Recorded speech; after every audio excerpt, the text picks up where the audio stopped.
Hi welcome to my channel Jaya beyond. ನಾನು ಇವತ್ತು ಈ ವಿಡಿಯೋನ ಯಾಕೆ ಶೇರ್ ಮಾಡ್ತಾ ಇದ್ದೀನಿ ಅಂದರೆ ನಾನು ನನ್ನ ಕೂದಲನ್ನ ಎಷ್ಟು ಕೇರ್ ಮಾಡ್ತೀನಿ, ಹೇಗೆ ಕೇರ್ ಮಾಡ್ತೀನಿ ಅನ್ನೋದನ್ನ ನಿಮಗೆ ಈ ವಿಡಿಯೋದಲ್ಲಿ ಹೇಳಕ್ಕೆ ಹೊರಟಿದ್ದೀನಿ.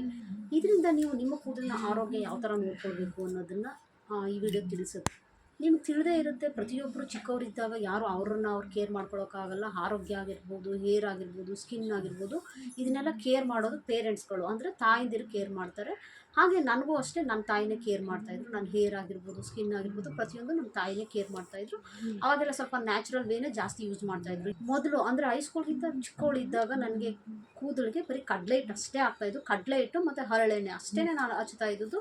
ಅದನ್ನು ಈಗಿನವ್ರ ಥರ ದಿನ ಸ್ನಾನ ಅಂತೆಲ್ಲ ಅವರು ಹಾಗೆಲ್ಲ ಮಾಡ್ತಾ ಇರಲಿಲ್ಲ. ಒಂದು ವಾರಕ್ಕೆ 2 ಸಲ ಏನೋ ತಲೆ ಸ್ನಾನ ಮಾಡಿಸ್ತಾಯಿದ್ರು ಅಷ್ಟೇ. ಅದು ಮಾಡಿಸುವಾಗ ಪ್ರತಿ ಸಲ ಸ್ನಾನ ಮಾಡಿಸುವಾಗ ಬರೀ ಕಡಲೆ ಹಿಟ್ಟು ಅಷ್ಟೇ ಯೂಸ್ ಮಾಡ್ತಾಯಿದ್ರು, ಬೇರೆ ಏನು ಯೂಸ್ ಮಾಡ್ತಾ ಇರಲಿಲ್ಲ. ಜೊತೆಗೆ ಸ್ನಾನ ಅದು ಒನ್ ಡೇ ಬಿಟ್ಟು ನೆಕ್ಸ್ಟ್ ಡೇಗೆಲ್ಲ ಹರಳೆಣ್ಣೆ ಹಚ್ಬಿಟ್ಟು 1-2 ದಿನ ಹಾಗೆ ಬಿಟ್ಬಿಡ್ತಾಯಿದ್ರು. ಹರಳೆಣ್ಣೆ ಕಡಲೆ ಹಿಟ್ಟು ಬಿಟ್ಟು ಬೇರೆ ಏನೂ ಹಚ್ತಾ ಇರಲಿಲ್ಲ. ನಾನು ಹೈಸ್ಕೂಲ್ಗಿಂತ ಕಡಿಮೆ ಅಂದರೆ ಒಂದು 30 ಇಯರ್ಸ್ ಬ್ಯಾಕು. ಅವಾಗೆಲ್ಲ ಶಾಂಪು ಇರಲಿಲ್ಲ ಅಂದರೆ ಖಂಡಿತ ಇತ್ತು. ತುಂಬ ಜನ ಶಾಂಪು ಯೂಸ್ ಮಾಡ್ತಾಯಿದ್ರು. ಅವಾಗೆಲ್ಲ ಆಧುನಿಕತೆಗೆ ಎಲ್ಲ ಆದಷ್ಟು ಜನಗಳು ವಾಲ್ಬಿಟ್ಟಿದ್ರು. ಆದರೆ ನಮ್ಮ ಮನೆಯಲ್ಲಿ ಶಾಂಪು ಅಂತ ಯಾರು ಯೂಸ್ ಮಾಡ್ತಾ ಇರಲಿಲ್ಲ. ಆಗಿನವರು ಸುತ್ತಮುತ್ತ ಹೇಳ್ತಾಯಿದ್ರು, ನೋಡು ಶಾಂಪು ಹಾಕಿ ಸ್ನಾನ ಮಾಡಿಸ್ಬಿಟ್ರೆ ಎಷ್ಟು ಈಸಿ ಆಗುತ್ತೆ, ಫಾಸ್ಟ್ ಆಗುತ್ತೆ ಕೆಲಸ ಅಂತ ಹೇಳಿ ಸಜೆಷನ್ ಮಾಡಿದ್ರು. ನಮ್ಮ ತಾಯಿ ಆ ಕಡೆ ಎಲ್ಲ ವಾಲಿಲ್ಲ. ಅದ್ರ ಪರಿಣಾಮನೇ ಸ್ವಲ್ಪ ಆದರೂ ನನ್ನ ಕೂದಲು ಇಷ್ಟ ಆದರೂ ಇರೋದು, ಇಲ್ಲಾಂದರೆ ಇನ್ನೂ ಹಾಳಾಗಿಬಿಡ್ತಿತ್ತೇನೋ. ಹೈಸ್ಕೂಲ್ವರೆಗೂ ಕಡಲೆ ಹಿಟ್ಟಾದರೆ ಹೈಸ್ಕೂಲ್ ನಂತರ ಏನು ಯೂಸ್ ಮಾಡ್ತಾಯಿದ್ವಿ ಅಂತಂದರೆ ಸೀಗೆಕಾಯಿ ಯೂಸ್ ಮಾಡ್ತಾಯಿದ್ವಿ. ಆಗ ಸೀಗೆ ಪುಡಿ ಕೂಡ ಇತ್ತು. ಸೀಗೆ ಪುಡಿಗೆ ಸುಜ್ಜಲ ಪುಡಿ ಹಾಕ್ಕೊಂಡು ಅದನ್ನು ಇನ್ನೂ ಸ್ವಲ್ಪ ಆದರೂ ಕೆಲಸ ಈಸಿ ಮಾಡ್ಕೊಬೋದಿತ್ತು. ಆದರೆ ಅದನ್ನು ಕೂಡ ನಾವು ಮಾಡ್ತಾಯಿರಲಿಲ್ಲ. ಸುಜ್ಜಲ ಪುಡಿ ಆಗಲಿ, ಸೀಗೆ ಪುಡಿ ಆಗಲಿ ಏನೂ ನಾವು ಯೂಸ್ ಮಾಡ್ತಾ ಇರಲಿಲ್ಲ. ಮೈಸೂರಲ್ಲಿ ಕೆಲವೊಂದೊಂದು ಪ್ಲೇಸ್ಗಳಿರ್ತಿತ್ತು, ಅಲ್ಲಿ ಸೀಗೆಕಾಯಿ ಸಿಗ್ತಾಯಿತ್ತು. ಆ ಸೀಗೆಕಾಯಿನ ರುಬ್ಬೋರು ಕೆಲವರು ಹೇಳ್ತಾಯಿದ್ರು, ನೆನೆಸ್ಬಿಟ್ರೆ ಸ್ವಲ್ಪ ಈಸಿ ಆಗುತ್ತೆ ಅಂತ. ಈಸಿ ಆಗಿಬಿಟ್ರೆ ಏನೋ ಅಂತಂದರೆ ಒಳ್ಳೆ ಪೌಡ್ರ್ ಥರ, ಅಂದರೆ ಈಗ ಮಿಕ್ಸಿನಲ್ಲಿ ಕಟ್ ಆಗುತ್ತಲ್ಲ ಆ ಥರ ಕಟ್ ಆಗುತ್ತೆ. ಅದು ಗ್ರೈಂಡ್ ಮಾಡಿದಾಗ ಒಂಥರ ನುಣ್ಣಗೆ ಆಗುತ್ತೆ ಅನ್ನೋ ಕಾರಣಕ್ಕೆ ನಾನು ಏನು ಮಾಡ್ತಾಯಿದ್ದೆ, ಕೆಲಸ ಈಸಿ ಆಗೋದಲ್ಲ ಪರ್ಫೆಕ್ಟ್ ಆಗಬೇಕು ಅಂದ್ಬಿಟ್ಟು ನಾನೇ ಕೈಯಲ್ಲಿ ರುಬ್ತಾಯಿದ್ದೆ. ಅಂದರೆ ಹೈಸ್ಕೂಲಿಗೆ ಬರೋ ಅಷ್ಟರಲ್ಲಿ ನಾನೇ ಸೀಗೆಕಾಯಿನ ರುಬ್ಬಿ ಒಂದು ಸ್ವಲ್ಪ ಟೈಮ್ ಸವದ ನಂತರ ಏನು ಮಾಡ್ತಾಯಿದ್ವಿ, ಮೆಂತ್ಯನ ಮಿಕ್ಸ್ ಮಾಡ್ತಾಯಿದ್ವಿ. ಮೆಂತ್ಯನ ಮಿಕ್ಸ್ ಮಾಡೋದ್ರಿಂದ ಏನಾಗ್ತಾಯಿತ್ತು ಅಂದರೆ ಕೂದಲು ಸ್ವಲ್ಪ ಏನೋ ಸೀಗೆಕಾಯಿ ಸ್ವಲ್ಪ ಹೀಟು, ಆ ಮೆಂತ್ಯ ಹಾಕೋದ್ರಿಂದ ತಂಪು ಆಗ್ತಾಯಿತ್ತು. ಜೊತೆ ಲೋಳೆ ಬರುತ್ತಲ್ಲ, ಆ ಲೋಳೆಯಿಂದ ಏನಾಗೋದು ಕೆಲಸ ಇನ್ನು ಸ್ವಲ್ಪ ಉಜ್ಜೋದು ಈಸಿಯಾಗಿರ್ತಾಯಿತ್ತು. ಹಾಗಾಗಿ ನಾವು ಆ ಥರ ರುಬ್ಬಿ ನಾವು ತಲೆಗೆ ಹಾಕಿ ಚೆನ್ನಾಗಿ ತಿಕ್ಕಿ ಸ್ನಾನ ಮಾಡ್ತಾಯಿದ್ವಿ. ಆವಾಗ ಕೂದಲು ತುಂಬ ಚೆನ್ನಾಗಿತ್ತು, ಬ್ಲ್ಯಾಕ್ ಆಗಿರ್ತಾಯಿತ್ತು. ತಲೆ ಸ್ನಾನಕ್ಕೆ ಸೀಗೆಕಾಯಿ ಆದರೆ ತಲೆಗೆ ಎಣ್ಣೆ ಅಂತ ಬರೀ ಹರಳೆಣ್ಣೆನೇ ಆಗ್ತಾಯಿದ್ದು. ನಾನು ಕಾಲೇಜಲ್ಲೂ ಕೂಡ ಹರಳೆಣ್ಣೆನೇ ಆಗ್ತಾಯಿದ್ದು. ಅದೇ ಥರನೇ ಫಾಲೋ ಮಾಡ್ಕೊಂಡು ಹೋದೆ. ಅಂದರೆ ಈಗ ಸ್ನಾನಕ್ಕೆ ತಲೆ ಸ್ನಾನ ಮಾಡಿದ ನಂತರ ಒಂದು ದಿನ 2 ದಿನ ಅಷ್ಟೇ ನಾನು ಕೂದಲು ಬಿಡ್ತಾಯಿದ್ದು. ಆ ನಂತರ ಹರಳೆಣ್ಣೆ ಆಗ್ತಾಯಿದ್ದೆ. ಹರಳೆಣ್ಣೆ ಹಾಕ್ಕೊಂಡು ನಾನು ಕಾಲೇಜ್ಗೆ ಹೋಗ್ತಾಯಿದ್ದೆ. ಕಾಲೇಜ್ ಟೈಮಲ್ಲೂ ಅಷ್ಟೇ ಸ್ನಾನಕ್ಕೆ ಸೀಗೆಕಾಯಿ ಮತ್ತು ಎಣ್ಣೆ, ಹರಳೆಣ್ಣೆನೇ ಯೂಸ್ ಮಾಡ್ತಾಯಿದ್ದೆ. ಹರಳೆಣ್ಣೆ ಎಲ್ಲ ಹೊರಗಡೆಯಿಂದನೇ ಸಿಗ್ತಾಯಿತ್ತು. ಹಳ್ಳಿಗಳಲ್ಲಿ ಈಗಲೂ ಕೂಡ ನಮ್ಮ ಹಳ್ಳಿಗಳಲ್ಲಿ ಕೆಲವರು ಹರಳೆಣ್ಣೆನ ಮನೆಯಲ್ಲೇ ಮಾಡ್ತಾರೆ. ಆ ಹರಳಿ ಬೀಜಗಳು ಅಂತ ಬರುತ್ತೆ, ಆ ಬೀಜಗಳನ್ನ ತೊಗೊಂಡು ಬಂದು ಅದನ್ನು ಕಲೆಕ್ಟ್ ಮಾಡ್ತಾರೆ. ಹಳ್ಳಿಗಳಲ್ಲಿ ಗಿಡಗಳಲ್ಲೆಲ್ಲ ಅಲ್ಲಿ ಇಲ್ಲಿ ಬೆಳೆದಿರೋದನ್ನೆಲ್ಲ ತೊಗೊಂಡು ಬಂದು ಕಲೆಕ್ಟ್ ಮಾಡಿ ಅದನ್ನು ಬೇಯಿಸಿ ಎಣ್ಣೆ ತೆಗಿತಾರೆ. ಕಾಲೇಜ್ ಟೈಮಲ್ಲಿ ನನ್ನ ಕೂದಲು ತುಂಬ ಕಪ್ಪಗೆ ಮತ್ತು ಶೈನಿಂಗ್ ಆಗಿರ್ತಿತ್ತು. ಈಗ ಬಣ್ಣ ಹಾಕಿದ್ರೆ ಕೆಲವ್ರುಗಳಿಗೆ ಇರುತ್ತಲ್ಲ, ಆ ಥರ ಬಣ್ಣ ಹಾಕಿದ್ರು ಕೂಡ ಒಂದು ದಿನ ಅಷ್ಟೇ, ನೆಕ್ಸ್ಟ್ ಡೇಗೆಲ್ಲ ಅದೆಲ್ಲ ನೋಡೋಕ್ಕೆ ಆಗಲ್ಲ, ಆ ಥರ ಆಗಿರುತ್ತೆ. ಆದರೆ ಆ ಥರ ಇರಲಿಲ್ಲ, ಫುಲ್ಲು ಶೈನಿಂಗು, ಪೂರ್ತಿ ಚೆನ್ನಾಗಿರ್ತಾಯಿತ್ತು. ಹಿಂದೆ ಕೂದಲು ನೋಡ್ಕೊಂಬಂದ್ರೆ ಎಷ್ಟೋ ಜನ ಖುಷಿ ಪಡ್ತಾಯಿದ್ರು, ಎಷ್ಟು ಚೆನ್ನಾಗಿದೆ, ಏನು ಮಾಡ್ತೀಯ ನೀನು, ಕೂದಲಿಗೆ ಏನು ಹಾಕ್ಕೊತೀಯ, ಏನು ಮಾಡ್ತೀಯ ಅಂತ ಎಲ್ಲ ಕೇಳ್ತಾಯಿದ್ರು. ಆ ಥರ ಇರ್ತಾಯಿತ್ತು. ಮತ್ತು ಕೂದಲು ಕೂಡ ದಟ್ಟವಾಗಿರ್ತಾಯಿತ್ತು.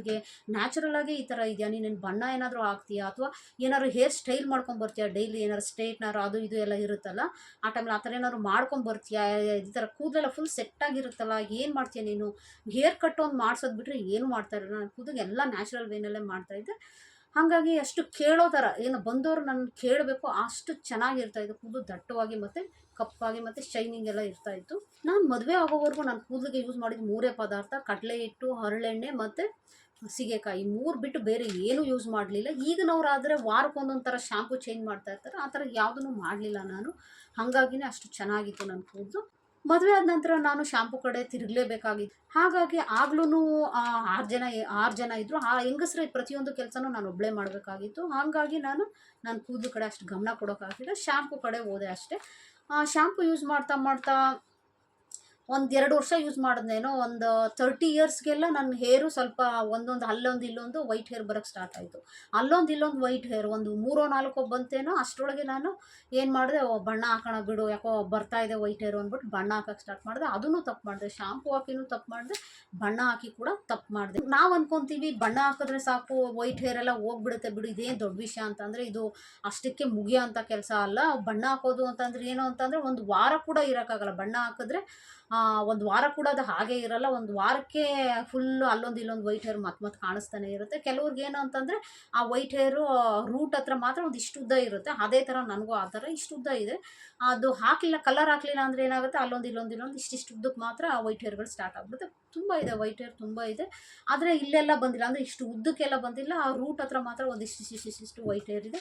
ಆ ಥರ ಆಗೋಯಿತು. ಬಣ್ಣ ಹಾಕೋದ್ರಿಂದ ಖಂಡಿತ ಸಮಸ್ಯೆಗಳು ಹೆಚ್ಚಾಗ್ತವೆ. ಏನು ಥರ ಅಂದರೆ ಅದು ಆರೋಗ್ಯದ ಮೇಲೂ ತುಂಬ ಎಫೆಕ್ಟ್ ಮಾಡುತ್ತೆ. ಈ ಕಣ್ಣುಗಳಿಗಾಗಿರ್ಬೋದು ಮತ್ತು ಸ್ಕಿನ್ಗಾಗಿರ್ಬೋದು. ನಾವು ನ್ಯಾಚುರಲ್ ವೇನಲ್ಲಿ ಅದೇ ಥರ ಕಾಪಾಡ್ಕೊಂಡು ಹೋಗಿದ್ರೆ ಖಂಡಿತ ಇದುವರೆಗೂ ನನಗೆ ಕೂದಲಿಗೆ ಕಲರ್ ಹಾಕೋಂಥ ಪರಿಸ್ಥಿತಿ ಬರ್ತಿರ್ಲಿಲ್ವೇನೋ. ಆದರೆ ನಾನು ತಪ್ಪು ಮಾಡೋದೇನೋ, ಒಂದು 2-3 ಕೂದಲಿಗೆ ಬಣ್ಣ ಹಾಕೋಕ್ಕೆ ಸ್ಟಾರ್ಟ್ ಮಾಡಿದ್ಮೇಲೆ ಅದು ವೈಟ್ ಹೇರ್ ಇನ್ನೂ ಜಾಸ್ತಿ ಆಯಿತು. ಇದು ಪ್ರತಿಯೊಬ್ಬರಿಗೂ ಗೊತ್ತಿರುತ್ತೆ. ಬಣ್ಣ ಹಾಕೋಕ್ಕೆ ಸ್ಟಾರ್ಟ್ ಮಾಡಿದ್ರೆ ಎಲ್ಲ ಕೂದಲುಗಳು ಬೇಗ ಬೆಳ್ಳಗಾಗುತ್ತೆ ಅನ್ನೋದು ಎಲ್ಲರಿಗೂ ಗೊತ್ತಿರುತ್ತೆ. ಆದರೆ ಆ ಕ್ಷಣಕ್ಕೆ ನಮಗೆ ಅಷ್ಟೊಂದು ಅನ್ನಿಸ್ತಾ ಇಲ್ಲ, ಓ ಈ ಥರ ಆಗುತ್ತೆ ಅನ್ನೋದು ಗೊತ್ತಿರಲಿಲ್ಲ. ಏನು ಮಾಡಿದೆ, ಬಣ್ಣ ಸ್ಟಾರ್ಟ್ ಮಾಡಿಬಿಟ್ಟು ನಮ್ಮ ಯಾವುದೇ ಕೆಲಸ ಈಸಿ ಆಗುತ್ತೆ ಅಂತಂದರೂ ಅದು ಅಡ್ಡದಾರಿ ಅಂತಲೇ ತಿಳ್ಕೊಳ್ಬೇಕು. ಶ್ಯಾಂಪು ಇಟ್ಕೊಂಡು ಒಂಚೂರು ಅಳ್ಳಾಡಿಸ್ಬಿಟ್ರೆ ಸಾಕು, ನಮ್ಮ ತಲೆ ಕ್ಲೀನ್ ಆಗೋಯ್ತು ಅಂತ ಅಂದ್ಕೊಂಡು ನಾವೇನು ಮಾಡ್ತೀವಿ, ಪ್ರತಿಯೊಬ್ಬರೂ ಶ್ಯಾಂಪು ಕಡೆ ವಾಲ್ತೀವಿ. ನಾವು ಶ್ಯಾಂಪು ಕಡೆ ಹೋಗೋದು ಬದಲಿಗೆ ಸೀಗೆಕಾಯಿ ಯೂಸ್ ಮಾಡಬೇಕು. ಈಗಿನ ಕಾಲದಲ್ಲಿ ಅಷ್ಟು ಕಷ್ಟಪಡೋಕ್ಕೆ ಸ್ವಲ್ಪ ಸಮಯದ ಕೊರತೆ ಇರೋದ್ರಿಂದ ಆದಷ್ಟು ಸೀಗೆ ಪುಡಿ ಆದರೂ ಯೂಸ್ ಮಾಡಿ. ಸೀಗೆ ಪುಡಿಗೆ ಸ್ವಲ್ಪ ಮೆಂತ್ಯ ರುಬ್ಬ ಹಾಕ್ಬಿಟ್ರೆ ಸಾಕು, ನಮ್ಮ ಕೂದಲನ್ನ ಆರೋಗ್ಯವಾಗಿ ಇಟ್ಕೊಳ್ಬೋದು. ಸೀಗೆ ಪುಡಿ ಎಲ್ಲ ಆರಾಮಾಗಿ ಸಿಗುತ್ತೆ, ಔಟ್ಸೈಡು ನ್ಯಾಚುರಲ್ ಆಗಿ ಸಿಗುತ್ತೆ. ಸೀಗೆ ಪುಡಿಗೆ ನೀವೇನು ಮಾಡ್ತೀರಾ, ಮೆಂತ್ಯನ ರುಬ್ಬಿ ಮಿಕ್ಸ್ ಮಾಡಿಬಿಟ್ಟು ಹಾಕೊಂಡ್ರೆ ಸಾಕು, ಕೂದಲು ಚೆನ್ನಾಗಿರುತ್ತೆ, ಕ್ಲೀನು ಆಗುತ್ತೆ, ಜೊತೆಗೆ ಆರೋಗ್ಯನೂ ಇರುತ್ತೆ. ಮತ್ತು ಕೂದಲು ಬೆಳ್ಳಗಾಗೋದು ತಪ್ಪುತ್ತೆ. ನ್ಯಾಚುರಲ್ ಆಗಿ ಕಪ್ಪಾಗೂ ಇರುತ್ತೆ, ನಿಮಗೆ ಕೂದಲು ಆರೋಗ್ಯನೂ ಇರುತ್ತೆ. ಮತ್ತು ಈ ಕೂದಲು ಉದುರೋ ಸಮಸ್ಯೆ ಇರ್ಬೋದು, ಯಾವುದೇ ಸಮಸ್ಯೆ ಇರ್ಬೋದು, ಹೀಟ್ ಇರ್ಬೋದು, ತಲೆ ಹೀಟ್ ಇರ್ಬೋದು, ಪ್ರತಿಯೊಂದು ಕಡಿಮೆ ಮಾಡುತ್ತೆ. ಯಾರಿಗೆ 1-2 ಬಿಳಿ ಕೂದಲಿದೆ ಅವರು ಖಂಡಿತವಾಗಿ ನಾ ಮಾಡಿ ತಪ್ಪನ್ನ ಮಾಡಬೇಡಿ. ಬಣ್ಣ ಹಚ್ಚೋಕ್ಕೆ ಸ್ಟಾರ್ಟ್ ಮಾಡಬೇಡಿ. ಬಣ್ಣ ಅನ್ನೋದು ಪ್ರತಿಯೊಬ್ಬರಿಗೂ ಅಟ್ರಾಕ್ಟ್ ಆಗುತ್ತೆ. ಯಾಕೆಂದರೆ ಆ ಕ್ಷಣಕ್ಕೆ ಅದು ಶೈನಿಂಗು ಮತ್ತು ಸ್ಮೂತು ಶೈನಿಂಗು ಮತ್ತು ಬ್ಲ್ಯಾಕಾಗಿ ಕಾಣಿಸುತ್ತೆ ಅನ್ನೋ ಕಾರಣಕ್ಕೆ ಪ್ರತಿಯೊಬ್ಬರು ಅಟ್ರಾಕ್ಟ್ ಆಗಿಬಿಡ್ತಾರೆ. 1-2 ಬಿಳಿ ಕೂದಲಿರೋರೆಲ್ಲ ಏನು ಮಾಡ್ತೀರಾ ಅಂತಂದರೆ ಬಣ್ಣ ಹಾಕೋಕ್ಕೆ ಸ್ಟಾರ್ಟ್ ಮಾಡ್ತೀರಾ. ಅದು ಸ್ಟಾರ್ಟಿಂಗ್ ಏನೋ ಖುಷಿ ಅಂತ ಅನಿಸುತ್ತೆ, ಓ ನನ್ನ ಕೂದಲು ಇಷ್ಟು ಚೆನ್ನಾಗಿದೆ ಅಂತ ಸ್ಟಾರ್ಟ್ ಮಾಡ್ಕೊತೀವಿ. ಆದರೆ ಆಮೇಲೆ ಏನಾಗ್ತಾ ಹೋಗುತ್ತೆ ಅಂತಂದರೆ ಆ ನ್ಯಾಚುರಲ್ ಆಗಿ ಎಷ್ಟು ಚೆನ್ನಾಗಿ ಕಾಣಿಸ್ಬೇಕಾಗಿತ್ತು ಆ ಹೇರ್ನೇ ಹಾಳು ಮಾಡಿಬಿಡುತ್ತೆ. ಆ ಶೈನಿಂಗು, ಆ ಬ್ಲ್ಯಾಕು, ಪ್ರತಿಯೊಂದು ನ್ಯಾಚುರಲ್ ಆಗಿ ಎಷ್ಟು ಚೆನ್ನಾಗಿರ್ತಿತ್ತು ಅದನ್ನು ಖಂಡಿತವಾಗಿ ಹಾಳು ಮಾಡುತ್ತೆ. ಆಮೇಲೆ ನಮ್ಗೆ ಬಣ್ಣ ಹಚ್ಕೊಳ್ಳೋಕೆ ಕೂಡ ಬೇಜಾರಾಗುತ್ತೆ. ಯಾಕೆಂತಂದರೆ ವಾರಕ್ಕೂ 2 ಸಲ ಬಣ್ಣ ಹಚ್ಕೋ, ವಾರಕ್ಕೊಂದ್ಸಲ ಬಣ್ಣ ಹಚ್ಚು ಅಂತಂದರೆ ಬೇಜಾರು ಕೆಲಸ. ಹಚ್ಕೊಂಡದ್ದು ಒಂದಿನ ನೆಕ್ಸ್ಟ್ ವಾಶ್ಗೆಲ್ಲ ಅದು ನೋಡೋಕ್ಕೆ ಒಳ್ಳೆ ಪೊರ್ಕೆ ಆಗಿರುತ್ತಲ್ಲ ಆ ಥರ ಆಗಿಬಿಟ್ಟಿರ್ತದೆ, ನೋಡೋಕ್ಕೆ ಬೇಜಾರಾಗುತ್ತೆ. ನನ್ನ ಕೂದಲು ಮೇಲೆ ಮಾಡಿದ ತಪ್ಪನ್ನ ನನ್ನ ಮಗಳ ಕೂದಲು ಮೇಲೆ ಮಾಡೋದು ಬೇಡ ಅಂತ ಹೇಳಿ ಅವಳಿಗೆ ಕಡಲೆ ಹಿಟ್ಟು ಬಿಟ್ಟು ಬೇರೆ ಏನೂ ಯೂಸ್ ಮಾಡಲ್ಲ. ಕಡಲೆ ಹಿಟ್ಟು, ಕೊಬ್ಬರಿ ಎಣ್ಣೆ ಅಷ್ಟೇ ಯೂಸ್ ಮಾಡ್ತೀನಿ. ಅವಳಿಗೆ ಸ್ನಾನ ಮಾಡಿಸ್ಬೇಕು ಅಂದರೆ ನನಗೆ ಬೇವ್ರು ಕಿತ್ತು ಬರುತ್ತೆ, ಆದ್ರೂ ನಾನು ಅದನ್ನು ಬಿಡ್ದಂಗೆ ಕಡಲೆ ಹಿಟ್ಟೆ ಹಚ್ತೀನಿ. ಆದಷ್ಟು ನನ್ನ ಕೂದಲಷ್ಟೇ ಉದ್ದ ಇದೆ ಅವಳಿಗೂ, ಆದ್ರೂ ಕಡಲೆ ಹಿಟ್ಟು ಹಾಕಿ ತಿಕ್ತೀನಿ. ಶಾಂಪು ಹಾಕಿ ಅಳ್ಳಾಡಿಸಿದ್ರೆ ಸಾಕು, ಸ್ನಾನ ಬೇಗ ಈಸಿಯಾಗಿ ಆಗುತ್ತೆ ಅಂತ ನನ್ನಮ್ಮ ಶಾಂಪು ಕಡೆ ವಾಲ್ದಿನಿ ಸೀಗೆಕಾಯಿ ಹಾಕಿ ತಿಕ್ಕಿ ನನಗೆ ಒಂದಷ್ಟು ವರ್ಷಾನುಗಟ್ಟಲೆ ಕಾಪಾಡಿಕೊಟ್ರು. ಆನಂತರ ನಾನು ಕೂಡ ಮದುವೆ ಆಗೋವರೆಗೂ ಅದೇ ಥರ ಕಾಪಾಡ್ಕೊಂಡು ಹೋದೆ. ಹಾಗೆ ನಾನು ಅಷ್ಟೇ ನನ್ನ ಮಗಳಿಗೆ ಶಾಂಪು ಹಾಕಿ ಅಳ್ಳಾಡಿಸಿದ್ರೆ ಈಸಿ ಆಗುತ್ತೆ ಅಂತ ಅಂದ್ಬಿಟ್ಟು ನಾವು ಕೆಮಿಕಲ್ ಕಡೆ ಹೋಗದೆ ಆದಷ್ಟು ನ್ಯಾಚುರಲ್ ವೇನಲ್ಲೇ ಕಾಪಾಡ್ಕೊಂಡು ಹೋಗೋಣ ಅಂತ. ಕೂದಲಿನ ಆರೋಗ್ಯ ಬರೀ ಮೇಲ್ಗಡೆ ನಾವು ಏನು ಯೂಸ್ ಮಾಡ್ತೀವಿ ಅಷ್ಟೇ ಅಲ್ಲ, ನಾವು ದೇಹಕ್ಕೆ ಏನು ತೊಗೊತೀವಿ, ಆರೋಗ್ಯವಾಗಿ ಏನು ಸೇವಿಸ್ತೀವಿ ಅನ್ನೋದು ಕೂಡ ಇಂಪಾರ್ಟೆಂಟ್ ಆಗುತ್ತೆ. ಆದಷ್ಟು ನೀರನ್ನ ಚೆನ್ನಾಗಿ ಕುಡಿಯೋದು, ದೇಹನ ತಂಪಾಗಿ ಇಟ್ಕೊಳ್ಳೋದು. ನಾನು ಕೇಳ್ದಂಗೆ ಸೀಗೆ ಪುಡಿ ಯೂಸ್ ಮಾಡ್ಬೋದು. ಮೆಂತ್ಯ ಅಂತೂ ತುಂಬ ಒಳ್ಳೆಯದು ದೇಹಕ್ಕೆ, ಮೆಂತ್ಯ ಯೂಸ್ ಮಾಡಿ. ಆದಷ್ಟು ನಿಮಗೆ ಎಷ್ಟು ಹೇರ್ ಪ್ರಾಬ್ಲಮ್ಗಳು ಕಡಿಮೆ ಆಗ್ತವೆ. ಜೊತೆಗೆ ಬಣ್ಣದ ಬದಲಿಗೆ ಮೆಹಂದಿ ಪೌಡ್ರನ್ನಾದರೂ ಯೂಸ್ ಮಾಡಿ. ಅಟ್ಲೀಸ್ಟ್ ಮೆಹಂದಿ ಪೌಡ್ರ್ ಯೂಸ್ ಮಾಡಿ. ಆದಷ್ಟು ಮೆಹಂದಿ ಪೌಡ್ರನ್ನು ಸರಿಯಾಗಿ ಹುಡುಕಿ ತೊಗೊಳ್ಳಿ. ಮೆಹಂದಿ ಸೊಪ್ಪು ಸಿಕ್ಕಿದ್ರಂತೂ ಇನ್ನೂ ಒಳ್ಳೆಯದು. ಕೆಲವು ಕಡೆ ಸಿಗುತ್ತೆ, ನಮ್ಮ ಕಡೆ ಎಲ್ಲ ಕೆಲವು ಕಡೆ ಸಿಗುತ್ತೆ ಮೆಹಂದಿ ಸೊಪ್ಪು ಸಿಗುತ್ತೆ, ಅದು ಇನ್ನೂ ಒಳ್ಳೆಯದು. ಮೆಹಂದಿ ಸೊಪ್ಪು ಹಾಕೋದ್ರಂತೂ ಈ ಪೌಡ್ರಿಗಿಂತ ಏನಾಗುತ್ತೆ ಅಂದರೆ ಅದ್ರ ಕಲರ್ ಜಾಸ್ತಿ ಬರುತ್ತೆ. ಮೆಹಂದಿ ಸೊಪ್ಪಲ್ಲಿ ಇನ್ನೂ ಜಾಸ್ತಿ ಕಲರ್ ಬರುತ್ತೆ. ಅಕಸ್ಮಾತ್ ಸಿಕ್ಕದೇ ಇದ್ದವ್ರು ಮೆಹಂದಿ ಪೌಡ್ರನ್ನಾದರೂ ಯೂಸ್ ಮಾಡಿ. ಈ ವಿಡಿಯೋ ನಿಮಗೆ ಇಷ್ಟ ಆಗಿದ್ದಲ್ಲಿ ಲೈಕ್ ಮಾಡಿ, ಕಾಮೆಂಟ್ ಮಾಡಿ, ಶೇರ್ ಮಾಡಿ. ಯಾರು ನನ್ನ ಚಾನಲ್ನ ಸಬ್ಸ್ಕ್ರೈಬ್ ಮಾಡದೆ ನೋಡ್ತಾ ಇದ್ರು ದಯವಿಟ್ಟು ಸಬ್ಸ್ಕ್ರೈಬ್ ಮಾಡಿ ನೋಡಿ ಅಂತ ಕೇಳ್ಕೊತೀನಿ. Thank you so much.